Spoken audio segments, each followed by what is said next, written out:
리바이벌 코리아입니다. 여러분, 통일 앞에 왜 부흥이 필요합니까? 저는 열방의 미션 코리아를 나눴습니다. 그리고 그거 위해서 통일 유니피케이션이 돼야 된다 그랬습니다. 그러면 이 통일을 위해서 우리에게 필요한 것이 무엇입니까? 바로 부흥입니다. 왜냐하면 통일이 하나님의 거룩한 일이기 때문입니다. 우리는 거룩함으로 새로워져야 합니다. 주님께서 말씀하셨습니다. 내가 거룩하니 너희도 거룩하라. 통일은 하나님의 영광을 위한 거룩한 일인 줄 믿습니다. 그러면 그 뜻을 이루어드려야 되는 저와 여러분들이 어떻게 해야 됩니까? 당연히 거룩해야 되는 것입니다. 거룩함을 좇아야 되는 것입니다. 거룩함을 회복하는 것이 부흥인 줄 믿습니다. 어떤 다른 것도 아니에요. 어떤 다른 업적이 아닌 먼저 우리는 거룩해야 되는 것이. 그래서 주님이 우리와 함께 행하실 수 있도록. 어떻게 거룩함을 회복합니까? 우리는 말씀으로 돌아가야 될 줄 믿습니다. 말씀대로 사는 것이 거룩함입니다. 구별된 삶. 어떻게 구별된 삶을 삽니까? 구별됐다는 것이 거룩함의 뜻인데 어떻게 구별되겠습니까? 말씀대로 살아가는 것입니다. 사도행전에 초대교회에 나오는 모습을 우리는 잘 알고 있습니다. 말씀이 흥왕돼요. 말씀이 흥왕돼요. 말씀이 흥왕돼요. 믿는 자들의 수가 더하더라. 할렐루야. 여러분, 이 초대교회에 일어났던 말씀의 흥왕됨이 통일을 꿈꾸는 지금 우리들에게 이루어져야 될 줄 믿습니다. 역대하 34장에 요시아 왕의 개혁 이야기가 나옵니다.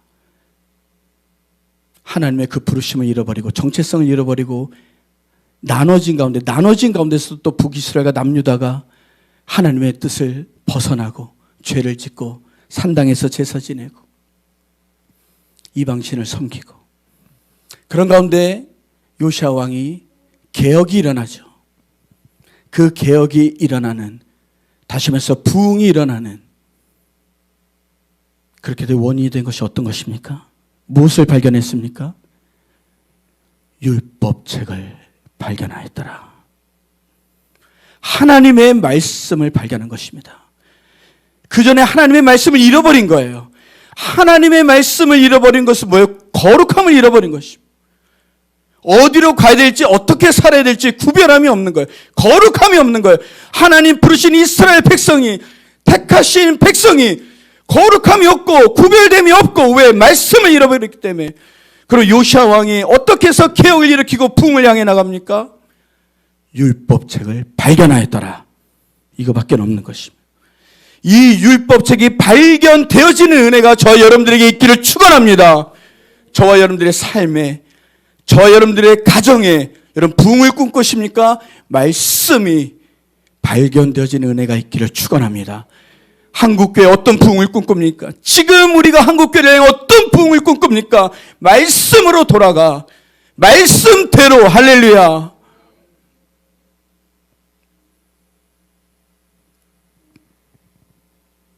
말씀이 발견되어진 은혜가 우리에게 있어야 되는 거예요. 왜? 거룩함을 위해서.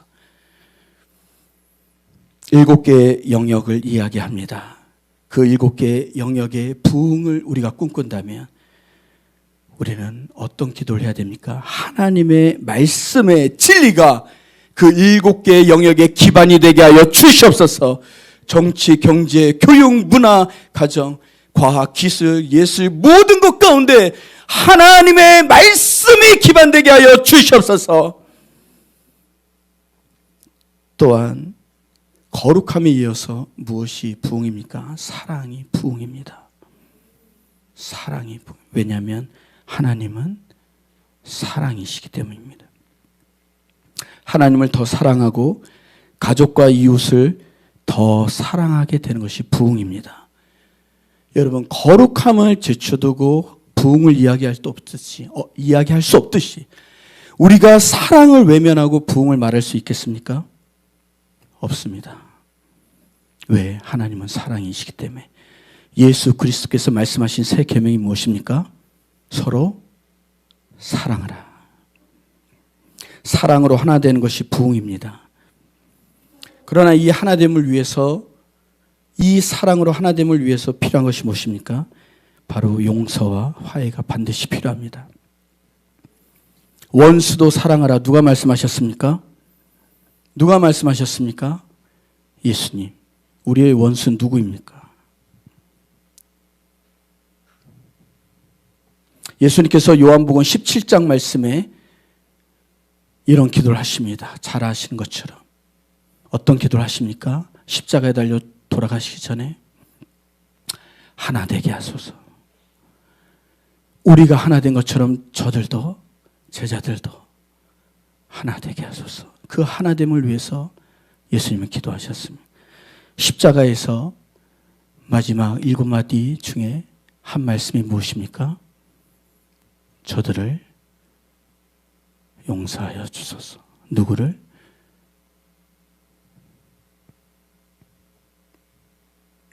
여러분, 우리는 복음 통일을 말합니다. 이제는 다 어디 가든지 복음 통일을 이야기합니다. 그럼 복음 통일이 무엇입니까? 그럼 복음, 그 복음의 핵심이 무엇입니까? 그건 사랑입니다. 하나님 아버지의 사랑, 그것이 복음입니다. 아멘입니까? 그럼 그 사랑 안에, 사랑이라고 하는 그 복음 안에 무엇이 있는 거예요? 용서와 화해가 있는 것입니다. 복음이 사랑이라면 그 복음 안에 무엇이 있어요? 용서와 화해가 있는 것입니다. 용서와 화해가 있을 때 무엇이 있습니까?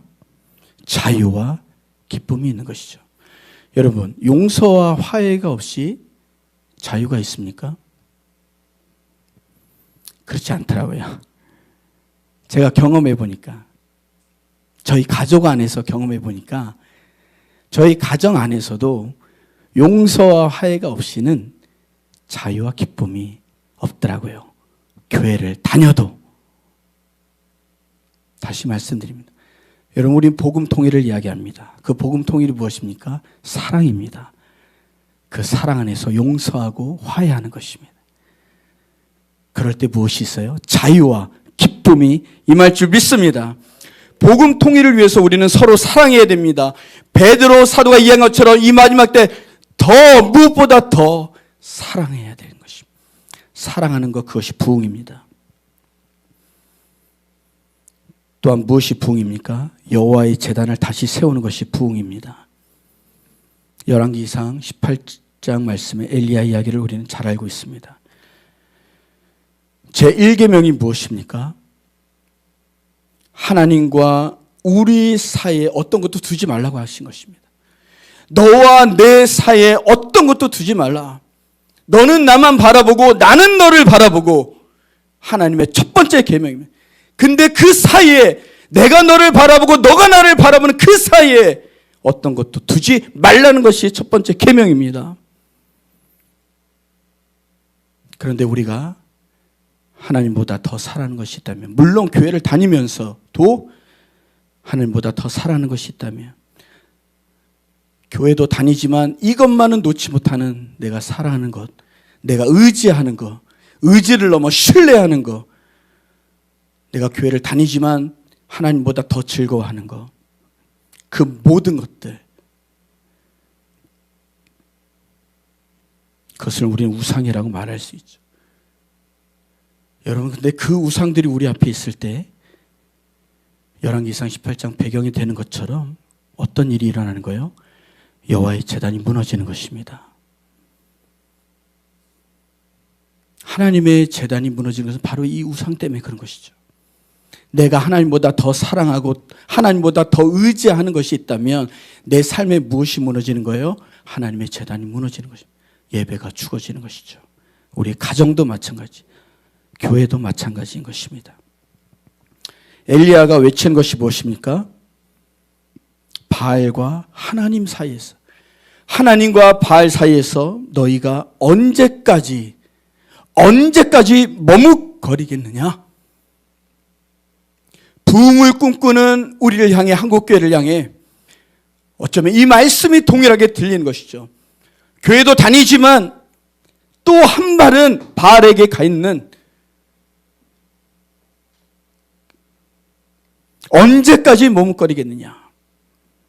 그러나 우리가 부흥을 꿈꾼다면 우리에게 마음을 돌이켜서 이렇게 고백해야 될 줄 믿습니다. 여호와만이 우리 하나님이십니다. 여호와만이 나의 하나님이십니다. 여호와만이 이 민족의 하나님이십니다. 여호와만이 우리 가정의 하나님이십니다. 그렇게 될 때 무너진 여호와의 제단이 다시 세워지는 줄 믿습니다. 그 무너지는 여호와의 제단이 다시 세워지는 것이 바로 부흥인 것이죠. 우리는 회개가 필요하다면 바로 그것을 회개해야 되는 거죠. 내 삶에 있었던, 우리 한국교회에 여전히 남아있는 우상이 있다면 하나님도 그리고 이것도 머뭇거리고 있는 것이 있다면 오늘 그리고 이 이후로 우리는 회개하면서 그 우상들을 무너뜨리고 오직 여호와 하나님의 나의 하나님입니다. 그 거룩한 제단을 세워야 될 줄 믿습니다. 7가지 영역 가운데서도 이 말씀을 준비하면서 꿈이 생깁니다. 하나님, 7가지 영역 가운데도 여호와의 제단이 세워지게 하여 주시옵소서. 우리가 이 모든 일을 위해서, 부흥을 위해 함께 연합해서 예배하고 기도하는 것은 너무나도 중요합니다. 바로 오늘처럼 그렇습니다. 저희가 하고 있는 일 중에 하나가 24시간 연합 예배입니다. 부흥과 또 통일, 또 열방과 이스라엘을 위해서 마음에 품고 중보하면서 전국을 다니면서 문명의 예배자들이 연합해서 24시간 예배를 드리고 있습니다. 한 5년째 되고 있습니다. 그리고 특별히 작년에는 하나님께서 느헤미야 말씀에 비전을 주셨습니다. 이것은 어떤 거냐면 잘 아시는 것처럼 느헤미야가 52일 동안 무너진 성벽을 세운 것처럼 이 땅의 부흥을 위해서 그 일을 하라는 것입니다. 근데 생각을 했어요. 어떻게 50일 동안 성벽을 쌓는 것이 어떤 의미일까? 근데 생각해 보니 52주였습니다. 그래서 52주 동안 매주 24시간 예배를 전국에서 드리게 되었습니다. 그때 올려드렸던 건 8가지 주제였습니다. 나와 가정과 교회와 다음 세대와 도시와 나라와 통일과 열방과 이스라엘 8가지 영역을 올려드리면서 52주 동안 하나님 은혜 가운데 전국 가운데서 여러 도시 가운데 예배를 마칠 수가 있었습니다. 그런데 하나님께서 작년 연말쯤 올해 24시간 예배를 준비하면서 주신 주제 중에 하나가 바로 이 7가지 영역에 관한 거였어요. 그래서 더욱 우리 선교사님과의 만남이 놀랐습니다. 이것이 따로따로가 아니라 하나님께서 동일한 시간 가운데 말씀하고 있는 것이구나. 그래서 올해는 저희는 그 영역들 가운데서 들어가 24시간 예배를 하려는 계획을 갖고 있습니다. 24시 예배는 다른 것이 아니라 오직 하나님의 얼굴과 임재를 구하고 주님만을 높이고 주님께만 영광 돌리는 예배로 나아가고 있습니다. 사랑하는 성도님들, 온전한 예배가 회복될 때에 우상이 무너지는 줄 믿습니다. 이 대한민국 가운데 하나님 받으시는 온전히 하나님의 얼굴과 임재만을 구하며 주님만을 높이며 주님께만 영광 돌리는 온전한 예배가 회복될 때에 모든 우상들이 무너지고 이 땅에 거룩한 여호와의 제단이 세워져서 하나님이 영광 받으실 뿐만이 아니라 하나님의 쓰실 만한 민족, 그 나라로 하나님께서 붙드시고 사용하실 줄 믿습니다. 예배와 기도가 왜 중요합니까? 여전히 북한에, 여전히 남한에 우상이 있기 때문입니다. 북한에 우리가 아는 그 우상들, 그리고 남한에는 탐욕의 우상들, 분열의 우상들, 우리는 계속해서 예배하면서 하나님, 한라에서 백두까지 모든 우상들이 무너지게 하여 주십시오. 계속 하나님의 얼굴을 구하고 우리 예배하고 또 기도해야 되는 것이죠.